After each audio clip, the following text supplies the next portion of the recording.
जय Hind defence lovers. आज की टॉप हेडलाइंस कुछ इस प्रकार है। ऑपरेशन सिंदूर में हुआ था तेजस और JF-17 का आमना सामना। भारतीय सेना खरीद रही है top attack anti tank mines. Pakistan government के मुताबिक चीन ने उन्हें ऑफर किए 40 J-35। चीन के मुताबिक उनके HQ-9 air defence systems BrahMos जैसी मिसाइल्स को रोकने में नहीं है सक्षम। और भारतीय नौसेना को मिलेगी अपनी पहली anti submarine warfare shallow watercraft.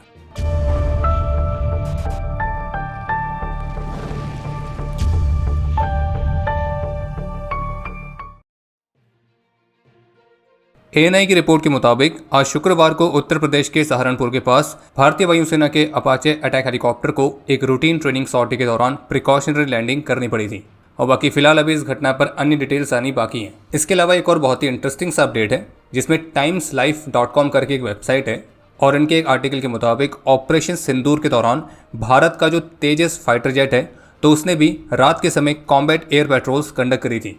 और इसी रिपोर्ट के मुताबिक उरी सेक्टर के पास ही कॉम्बैट एयर पेट्रोलिंग के दौरान तेजस फाइटर जेट ने पाकिस्तान के जंग फाइटर 17 यानी कि JF-17 को भी इंटरसेप्ट करके उसे आउट मनोवर किया था। लेकिन रूल ऑफ एंगेजमेंट की वजह से तेजस और JF-17 के बीच कोई डायरेक्ट डॉग फाइट नहीं हुई। लेकिन जब तेजस ने JF-17 को पहले लॉक किया तो उसके बाद JF-17 को पीछे हटना पड़ा था और वो पीछे पाकिस्तान की तरफ भाग गए थे। और जो कि एयर डोमिनेंस के मामले में भारत की एक और साइलेंस विक्ट्री थी जिसमें भारत के खुद के स्वदेशी फाइटर जेट तेजस ने महत्वपूर्ण भूमिका निभाई है। और इसी ऑपरेशन सिंदूर के दौरान रात के समय अपने कॉम्बैट एयर पेट्रोलिंग के दौरान लो लाइट कंडीशंस में ऑपरेट करते समय तेजस फाइटर का इस्तेमाल भारतीय वायुसेना के हेलीकॉप्टर्स को एस्कॉर्ट करने के लिए भी किया गया था जो कि फॉरवर्ड पोस्ट तक सप्लाईज डिलीवर कर रहे थे। हालांकि ऑपरेशन सिंदूर के दौरान तेजस को भी इस्तेमाल किया गया है तो उसके बारे में ऑफिशियली तो कोई भी कमेंट देखने को नहीं मिला है। लेकिन अगर इस रिपोर्ट में किए गए दावे सच हैं तो ये पहली बार होगा जब तेजस फाइटर की फ्लीट एक रियल वॉर टाइम कंडीशन में शामिल हुई है। और केवल शामिल नहीं हुई है बल्कि पाकिस्तान के 10th जनरेशन कम स्पेसशिप जंग फाइटर 17 को उसने लॉक भी किया है और पीछे हटने पर मजबूर किया है। और यहाँ पे तेजस मार्क 1 की बात की जा रही है जो कि भारतीय वायुसेना की सर्विस में ऑलरेडी कमीशनड है। और बाकी आगे बढ़ने से पहले आप सभी के लिए एक जरूरी सूचना, जैसे कि आप सभी जानते हैं कि पिछले 7 सालों से हम हिंदी में इंडियन डिफेंस और मिलिट्री अपडेट्स को कवर कर रहे हैं और अब हम इससे एक कदम आगे बढ़ना चाह रहे हैं। और इसके लिए हम एक इंटरनेशनल इनिशिएटिव शुरू कर रहे हैं जो कि ग्लोबल डिफेंस, मिलिट्री अफेयर्स और स्ट्रेटेजिक अपडेट्स को कवर करेगा भारत से लेकर पूरी दुनिया के लिए। और ये जो इनिशिएटिव है ये हमारे मौजूदा हिंदी कंटेंट के साथ ही चलेगा, लेकिन ये जो नया प्रोजेक्ट है ये इंग्लिश में होगा और इंटरनेशनल ऑडियंस के लिए तैयार किया जा रहा है। और विशेष तौर पर इस बात को ध्यान में रखते हुए कि कैसे ऑपरेशन सिंदूर के बाद इंटरनेशनल मीडिया में भारत के खिलाफ एक नया तरह का इंफॉर्मेशन वॉरफेयर देखने को मिला था, तो यह नया इनिशिएटिव उसी को काउंटर करने के उद्देश्य के साथ भी है। और इसलिए इसकी शुरुआत के लिए हमने एक अर्ली एक्सेस फॉर्म निकाला है उन लोगों के लिए जो कि डिफेंस को बहुत ही गंभीरता से फॉलो करते हैं और किसी भी तरीके से इसका हिस्सा बनना चाहते हैं। और अगर आप उनमें से एक हैं तो नीचे डिस्क्रिप्शन में और पिन कमेंट में एक फॉर्म दिया गया है, उसे आप फिल करिए जो कि अगले 24 घंटे तक के लिए एक्टिव है। भारतीय सेना की तरफ से 4 अलग अलग तरह की RFI जारी की गई है और इसमें से 22 मई को जारी की गई RFI के मुताबिक भारतीय रक्षा मंत्रालय आर्मी के BMP-2 इन्फेंट्री कॉम्बैट व्हीकल्स के मॉकअप्स को लिमिटेड नंबर्स में खरीदेगी और जो कि ऑब्वियसली एक डिकॉय प्लेटफॉर्म की तरह इस्तेमाल किए जाएंगे, खास करके वेस्टर्न और नॉर्दर्न बॉर्डर्स के साथ ही अंडमान एंड निकोबार आइलैंड्स और लक्षद्वीप जैसी आइलैंड टेरिटरीज पर भी। और RFI के मुताबिक ये जो डिकॉय BMP-2 प्लेटफॉर्म्स हैं तो ये कुछ इस तरह से होना चाहिए ताकि फील्ड कंडीशंस में केवल 3 ट्रेन सोल्जर्स के क्रू के द्वारा इन्हें 30 मिनट के अंदर ही असेंबल किया जा सके और उसी तरह से 20 मिनट के अंदर ही उन्हें डिसअसेंबल भी किया जा सके। और ये दिन और रात कंडीशंस में डिप्लॉय करने में सक्षम होने चाहिए और साथ ही साथ ये हर तरह की वेदर कंडीशंस को भी झेल सकें, तो उस लायक भी ये होनी चाहिए।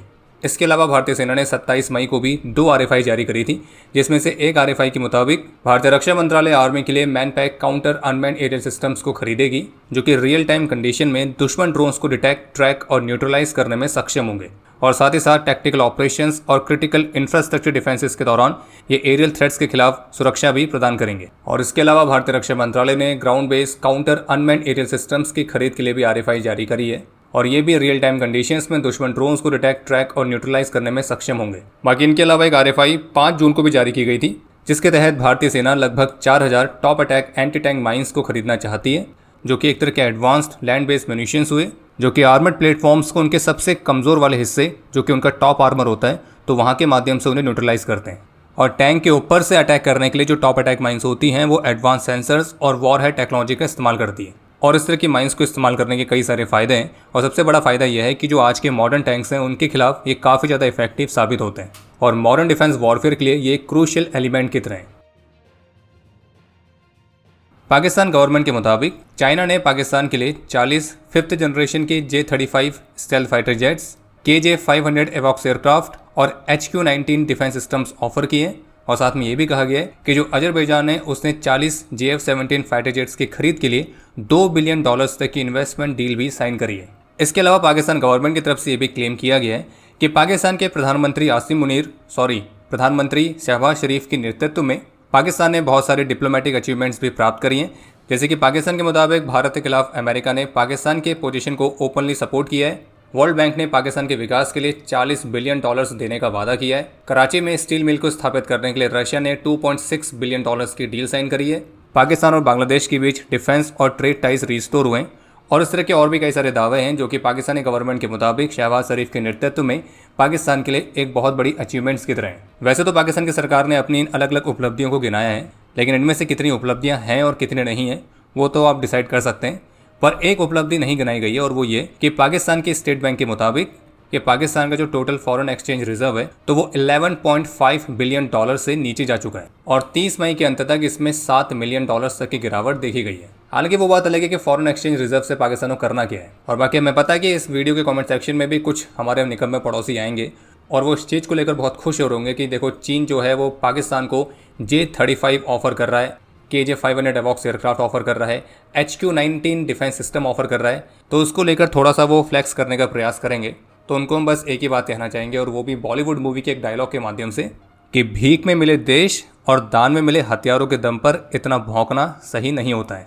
लेकिन एक बात तो हम सभी को माननी पड़ेगी कि जो चाइना है उसे पाकिस्तान को टोपी पहनाना बहुत अच्छी तरह से आता है और ऑपरेशन सिंदूर के दौरान चाइनीज इक्विपमेंट के बुरी तरह से फेलियर के बावजूद भी जो चाइना है वो पाकिस्तान को अपना कूड़ा बेचने के लिए किसी भी तरह से मना ही लेता है। और ऑपरेशन सिंदूर के दौरान जब चाइना के HQ-9 और HQ-16 जैसे एयर डिफेंस सिस्टम्स पाकिस्तान के कोई काम नहीं आए और जब पाकिस्तान ने इनके परफॉर्मेंस को लेकर चाइना के सामने बात उठाई भी थी तो चीन ने पाकिस्तान को यह कह दिया था कि उनका ये जो सिस्टम है ये ब्रह्मोस जैसी एडवांस मिसाइल्स को इंटरसेप्ट करने के लिए नहीं बनाया गया है। और इसलिए शायद अब इस बात की पूरी संभावना है कि चीन यही कहकर पाकिस्तान को HQ-19 ऑफर कर रहा होगा कि अगर भारत के ब्रह्मोस जैसी एडवांस मिसाइल्स को रोकना है तो आप हमारा ये वाला सिस्टम खरीदो। वो बात अलग है कि है तो ये भी चाइनीज़ ही।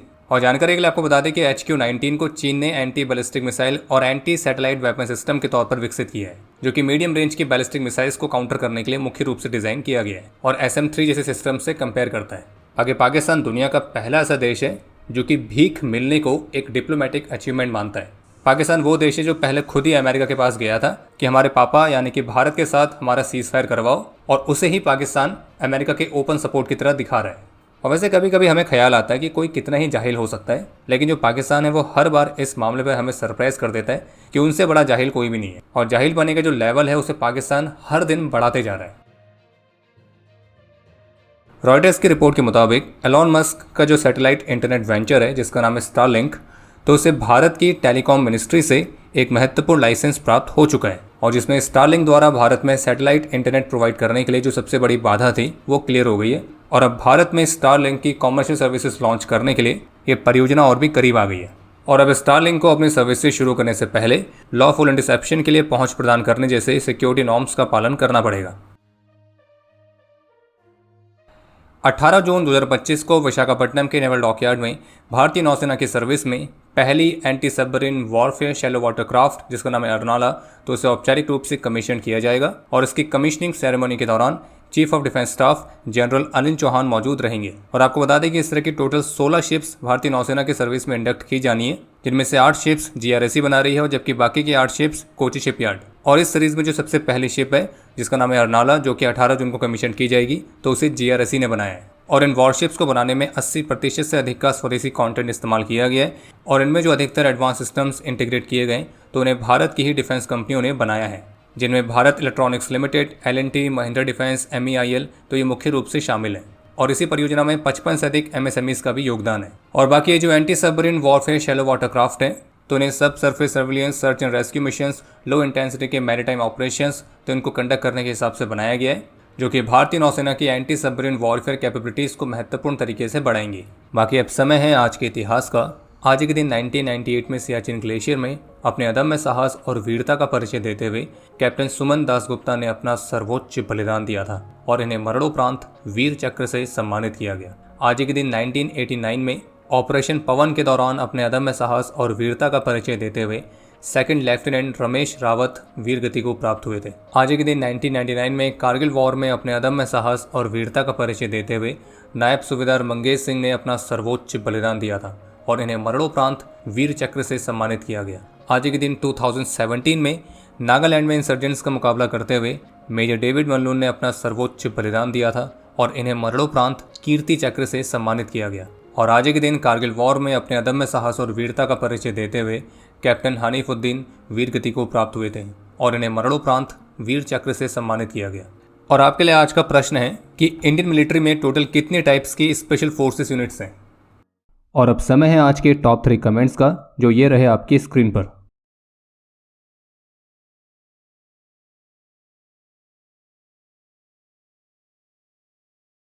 उम्मीद है आपको आज का एपिसोड पसंद आया होगा। पसंद आया तो वीडियो को लाइक करना ना भूलें। आपके कोई भी सुझाव या सवाल हो तो उसके लिए कमेंट सेक्शन ओपन है। और अगर आप डिफेंस रिलेटेड और भी एक्सक्लूसिव कंटेंट में दिलचस्पी रखते हैं तो आज ही प्ले स्टोर से डिफेंस स्क्वाड की सुपर ऐप को डाउनलोड करना ना भूलें। और अगर आप चैनल पर पहली बार आए हैं तो squadron.in पे जाके हमारे नए डिज़ाइंस को भी चेकआउट जरूर करें। बाकी जल्द मिलेंगे नए एपिसोड के साथ। तब तक के लिए जय हिंद, जय भारत।